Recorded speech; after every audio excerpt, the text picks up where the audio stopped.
souvenir pa pala. Ayan guys, so.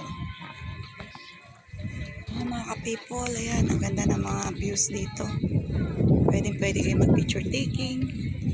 Maraming halaman. Mga madidilaw at makukulay na halaman. Mga bulaklak. Actually guys, ito gusto ko eh. Sa halaman, ang gusto ko yung mga mabubulaklak. Ito, iba-iba siyang kulay. Ayan. Tapos may mga kubo-kubo rin po rito. Ayan.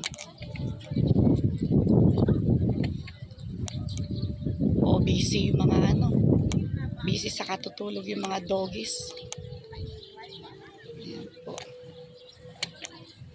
Ayan, meron siya mga pwesto na marami pa pong bakante. Kahit po itong lugar na to magpunta ka ng tanghaling tapat. Malamig naman po ang simoy ng hangin. Kaya maganda pa rin kahit naman. Pero mas okay sana kung pupunta ka rito ng mga dapit-hapon.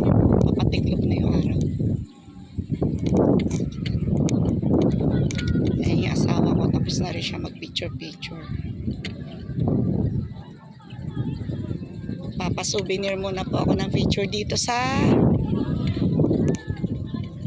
diyan sa pwesto na yan. Hindi ako nakapag-picture doon sa puso. Hindi pa umaalis yung apat. Ganyan ka mag Bakit? Ganyan, hindi ka sa dapat nakaganyan ka pa video.